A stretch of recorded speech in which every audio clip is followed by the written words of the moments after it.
मैं यहाँ काम करने आया हूँ, अपने समाज का विकास करने आया हूँ, अपने लोगों की ज़िंदगी बेहतर करने आया हूँ। तो मेरा फ़ोकस उस पे है और मुझे लगता है राजनीति में भाषा की भी एक सीमा होनी चाहिए। मेरे पिताजी विधायक थे, तो उन्होंने स्कूलों को हाई स्कूल जब वो बने थे 2 या 3 होते थे पूरे विधानसभा में, तो इस पे उन्होंने काम किया, हाई स्कूल की संख्याओं को बढ़ाया। आज हमें ज़रूरत है एक डिग्री कॉलेज की भी और मुझे लगता है वो स्थापित होना बहुत ज़रूरी है। सड़कों की हालत देख लें आप, आज पुलों की हालत देख लें आप, स्कूलों की हालत देख लें आप, अस्पतालों की क्या हालत है, किसी से नहीं छिपा है। आए दिन बड़ी बड़ी घटनाएं हो रही हैं। पानी की समस्या मुझे लगता है आज के दौर में सबसे बड़ी समस्या है और ये हमारे चुने हुए प्रतिनिधियों का फेलियर है कि आप एक बेसिक चीज, हवा और पानी बिल्कुल बेसिक है जीवन के लिए, आप वो भी लोगों को नहीं प्रोवाइड कर पा रहे। तो सरकार ने एनओसी दिया है, अब अपनी सरकार से सवाल कर लें कि भाई क्या एनओसी दिया है। और रही बात बुलडोजर की, तो आप सही कह रहे हैं, बुलडोजर तो चल ही रहा है। मैंने सुना कि एक कुशवाहा जी हैं, उनके घर पे बुलडोजर चलाया गया। स्वागत है आप सभी का बदलता हिंदुस्तान पर। बिस्फी क्षेत्र से गुजर रहा था तो रास्ते में मुलाकात हुई राजद प्रदेश महासचिव आसिफ अहमद से। क्षेत्र भ्रमण कर रहे हैं, लोगों के बीच जा रहे हैं और चुनाव की तैयारी में पूरी तरीके से लगे हुए हैं। किन मुद्दों को लेकर जमीन पर जनता के बीच ये जा रहे हैं। स्वागत है आपका बदलता हिंदुस्तान पर। बहुत बहुत धन्यवाद आपका। लगातार आप क्षेत्र भ्रमण कर रहे हैं, पिछले 2-3 सालों से आपको देख रहे हैं। चुनाव अब करीब आ गया है, किन मुद्दों को लेकर आप लोगों के बीच जा रहे हैं, कैसा रिस्पांस लोगों से आपको मिल रहा है? कि आज तो मैं यहाँ विश्वकर्मा पूजा पे दर्शन करने आया हुआ था और अभी यही दौरा हमारा चल रहा है।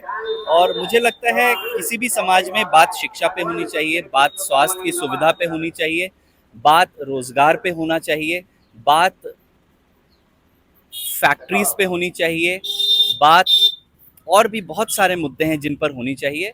धर्म जाति से ऊपर उठ के हमें सोचना होगा, तभी हमारे समाज का विकास हो सकता है, ऐसा मेरा मानना है। आप किन मुद्दों को लेकर, जहां बिस्फी विधानसभा क्षेत्र में क्या मुद्दा है जिसको लेकर आप लोगों के बीच जा रहे हैं? ये मुद्दों की लिस्ट तो बहुत लंबी है, लेकिन हम देखें तो आज सड़कों की हालत देख लें आप, आज पुलों की हालत देख लें आप, स्कूलों की हालत देख लें आप, अस्पतालों की क्या हालत है, किसी से नहीं छिपा है। आए दिन बड़ी बड़ी घटनाएं हो रही हैं और लोग इलाज के अभाव में अपनी जान गंवा रहे हैं।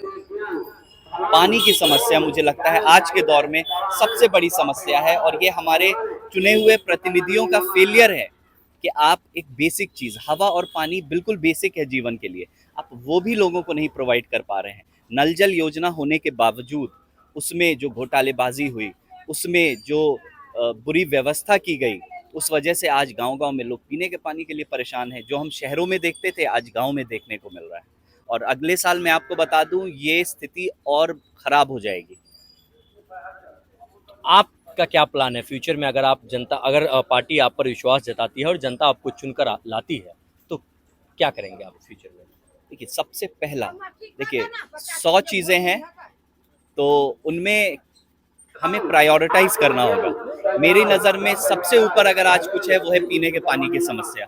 सबसे पहले उस पर काम करने की ज़रूरत है, समाधान निकालने की ज़रूरत है, फंड लाने की ज़रूरत है, सरकारी मशीनरी का उपयोग करने की ज़रूरत है, स्कूलों की हालत सुधारने की ज़रूरत है। आज 60% आबादी युवा है, तो आप समझ लें बिस्फी में, अगर बिस्फी विधानसभा में 5 लाख आबादी है तो 3 लाख उसमें युवा हैं। हम क्या उन्हें शिक्षा का अवसर दे रहे हैं, क्या हम उन्हें रोजगार का अवसर दे रहे हैं? कुछ हम नहीं दे पा रहे हैं। और एक डिग्री कॉलेज भी अभी तक स्थापित नहीं हुआ है बिस्फी में, जो मुझे लगता है कि ये करना बहुत ज़रूरी है। हमारे यहाँ के बच्चों को बहुत दूर जाना पड़ता है पढ़ने। मेरे पिताजी विधायक थे, तो उन्होंने स्कूलों को, हाई स्कूल जब वो बने थे 2 या 3 होते थे पूरे विधानसभा में, तो इस पे उन्होंने काम किया, हाई स्कूल की संख्याओं को बढ़ाया। आज हमें ज़रूरत है एक डिग्री कॉलेज की भी और मुझे लगता है वो स्थापित होना बहुत ज़रूरी है। बिस्फी के विधायक हरिभूषण ठाकुर बचौल आपके पिताजी से 10 साल का हिसाब मांग रहे हैं। देखिए, हिसाब हमेशा सिटिंग प्रतिनिधि से माना जाता है और उनका हिसाब तो जनता ने 2020 में कर दिया। जो भी है, जनता का जो इंसाफ है वो हमें सिर झुकाकर मानना होता है। और आज जनता का ये इंसाफ है कि जो 5 साल से उनका विधायक है, जिसे उन्होंने जिताया एक तरफा समर्थन देकर, आज उनसे सवाल पूछने का समय है, उनका रिपोर्ट कार्ड देखने का समय है। तो मुझे लगता है उन्हें अपना रिपोर्ट कार्ड दिखाने की जरूरत है, ना कि मेरे पिताजी का या एक उनके यहाँ जो फैशन है नेहरू से हर कुछ का हिसाब मांगने का। ये सब लोगों को बहकाने की बातें हैं, आपको देना होगा और ये आपकी जिम्मेदारी है। आपको लेकर लगातार आक्रामक हैं विधायक हरिभूषण ठाकुर बचौल। यूं माने कि आपको वो विपक्ष की तरफ से यहाँ के उम्मीदवार भी मान चुके हैं ऑलमोस्ट, और आपको लेकर आक्रामक है।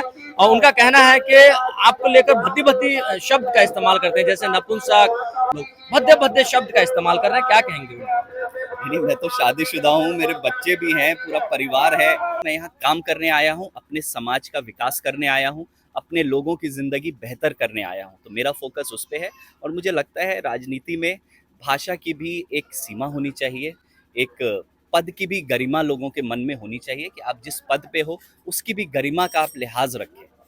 लगातार एक एक और चीज वो कह रहे हैं कि आने वाले दिनों में आपके मेडिकल कॉलेज में वो मधुबनी के लोगों को घुसा देंगे, आपके मेडिकल कॉलेज पे वो बुलडोजर चलवा देंगे, जो आपने महंत की जमीन लिया हुआ है, ऐसा आरोप लगा रहा है। और वो कह रहे हैं कि आने वाले दिनों में आपके घरों पर या फिर हॉस्पिटल पर वो बुलडोजर चलवाएंगे।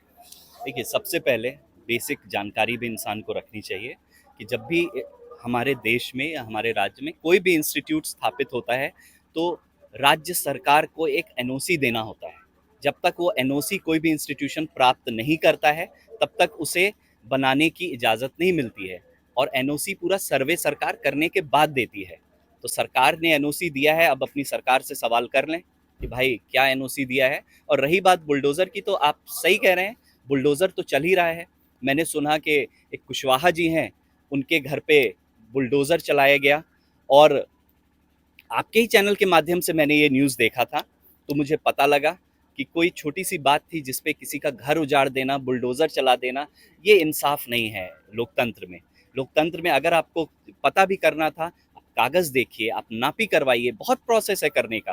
किसी का घर उजाड़ देना, किसी पे बुलडोज़र चला देना, बिना जाँच-पड़ताल किए, ये गुंडागर्दी है, उससे कम कुछ नहीं है। बगल के विधानसभा का ही मामला है। जीवेश कुमार मिश्रा से जब एक दिवाकर सहनी एक पत्रकार जब सवाल करते हैं तो उसके साथ मारपीट किया जाता है, गाली गलौज किया जाता है, क्या प्रतिक्रिया देंगे इस पर? देखिए, जब पैरों के नीचे से ज़मीन फिसलने लगती है लोगों के, तो कुछ लोग हताश होकर कुछ भी करते हैं। जैसे कभी किसी पे बुलडोज़र चलवाएँगे, गाली गलौज करेंगे, जर्नलिस्ट को मारा-पीटा जा रहा है। ये सब एक सभ्य समाज में नहीं होना चाहिए कभी, और हो रहा है तो ये बहुत दुर्भाग्यपूर्ण है। और लोग सब देख रहे हैं और लोगों को ऐसे नेताओं को निपटाना चाहिए, उनसे सवाल पूछना चाहिए और उनके साथ इंसाफ़ करना चाहिए। जो काम करे उसे जिताइए, जो काम नहीं करे उसके साथ पब्लिक इंसाफ करे। मैं तो इतना ही सोचता हूँ। Thank you. तो ये थे आसिफ अहमद, लगातार क्षेत्र भ्रमण में हैं और विधानसभा चुनाव करीब है। बहुत जल्द चुनाव की तारीखों का ऐलान होगा। देखने वाली बात होगी कि 20वीं विधानसभा में ऊंट किस करवट बैठती है। फिलहाल के लिए बस इतना ही। तमाम अपडेट खबरों के लिए देखते रहें बदलता हिंदुस्तान।